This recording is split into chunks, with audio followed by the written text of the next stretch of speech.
In today's video, I'm going to teach you how to view stages in Snowflake. To begin, you'll want to head over to Snowsite, which is the Snowflake web user interface.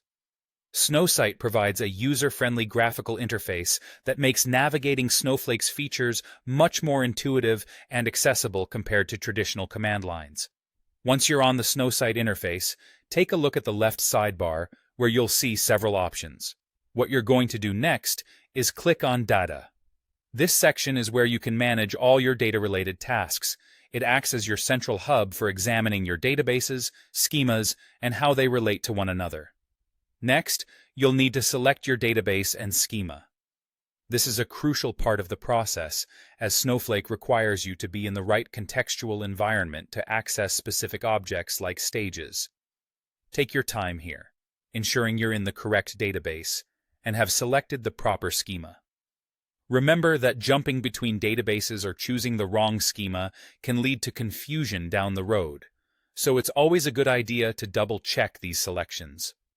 After you have the right database and schema loaded, you'll want to scroll down to where you see Stages under the Objects list. Snowflake stages are storage locations that act as a bridge between your files and your Snowflake tables.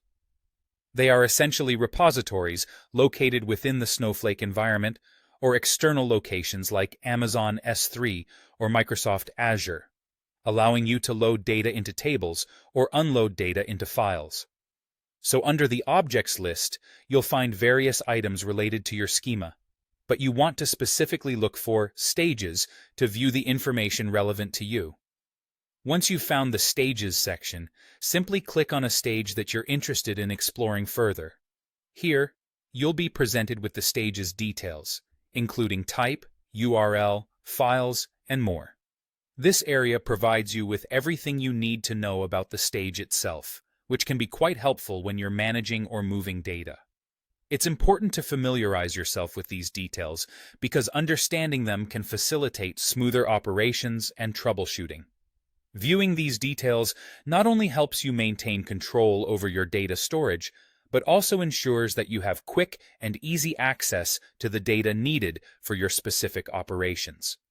Taking the time to understand how these aspects of Snowflake work together can greatly enhance your efficiency and accuracy in data management. And there you have it. Viewing stages in Snowflake is just that straightforward. Remember that familiarizing yourself with these procedures can significantly improve your workflow and data control. Thank you for following along in today's walkthrough. Be sure to like this video and subscribe for more helpful guides and deep dives into data management and other Snowflake functionalities.